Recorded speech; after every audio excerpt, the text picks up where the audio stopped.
le médecin généraliste qui va vous rencontrer va palper les masses et va recommander, s'il le juge pertinent, d'aller en imagerie, que ce soit la mammographie, ensuite une échographie.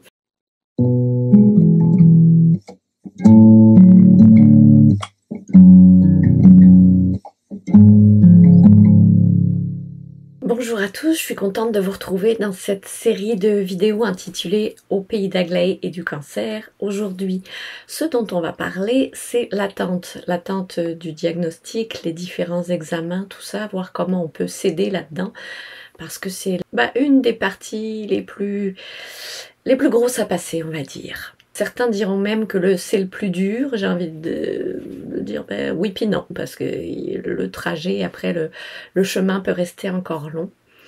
Mais donc je le répète encore, je sais, si vous avez regardé un peu la première vidéo, plus d'introduction, n'hésitez pas à consulter. Une fois qu'on a des résultats, on est fixé, puis là on peut avancer, que ça aille dans un sens ou dans l'autre.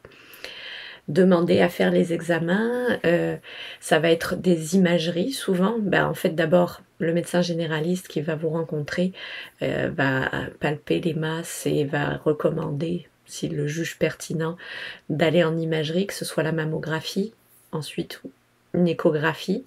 Et là, s'il y a des choses de suspect sur les images, on vous envoie en biopsie, donc on prélève des cellules de l'endroit en question pour aller l'analyser et voir s'il y a des cellules cancéreuses ou pas, ou autre chose. Bien sûr que tout ça, ça se fait quand même rapidement, mais on s'entend que rapidement, c'est des semaines qui s'écoulent là, entre chaque examen, entre chaque résultat.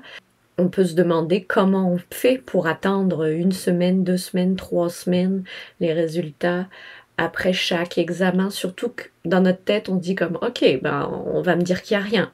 Ah non, on passe à la prochaine étape. Ok, là, on va me dire que c'était pas grand-chose. Non, on s'en va à la prochaine étape. » Fait qu'il y a beaucoup d'imprévus, de nouveautés, de manque de contrôle, donc du stress qui est là. Je vous réfère à ma capsule sur le stress, si jamais vous avez l'occasion, là, pour savoir un peu comment dealer avec ça. Surtout, c'est comment on gère cette attente-là de diagnostic pas sympathique. Eh bien, il y a des petites astuces. Moi, je vais vous partager les miennes, mais c'est pas dans le but que vous les appliquiez, c'est vraiment que vous cherchiez à l'intérieur de vous quel genre de phrase ou quelle activité, qu'est-ce qui peut vous aider. Donc, quand on attend ces résultats, c'est sûr qu'il y a de l'inquiétude. Déjà, est-ce que j'en parle à mes proches ou pas?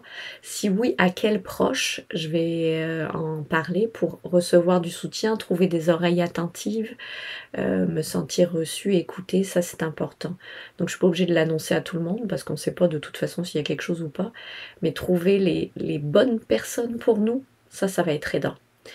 Ensuite, se divertir un peu là-dedans, faire diversion, que ce soit en écoutant des films, en faisant les activités que j'aime, en allant prendre des marches avec les gens que j'aime aussi.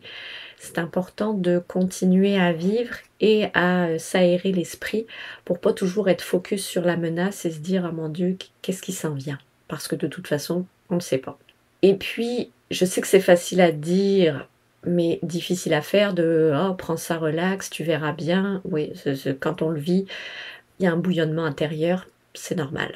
Donc, moi, le genre de phrase qui m'aidait, c'était, tu sais, je me parlais, puis je me disais « Aglaé, tout ce qui est là est déjà là, c'est juste un résultat, on analyse, on va le savoir après ça.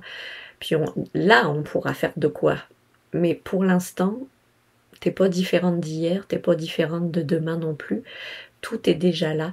Donc, continue, comme tu faisais jusqu'à maintenant, puis tu verras. » Et ça permettait vraiment de diminuer mon petit hamster qui court. Et je me suis aussi ramenée à ce sur quoi j'avais le contrôle. Est-ce que j'ai le contrôle sur le résultat? Non. Est-ce que j'ai le contrôle sur la maladie? Non, mais les facteurs entourants. Donc, manger, bouger, sortir, voir du monde, dormir, ça, c'était vraiment ce sur quoi j'avais le contrôle. Puis dormir, je sais que quand on est stressé, ça peut être difficile.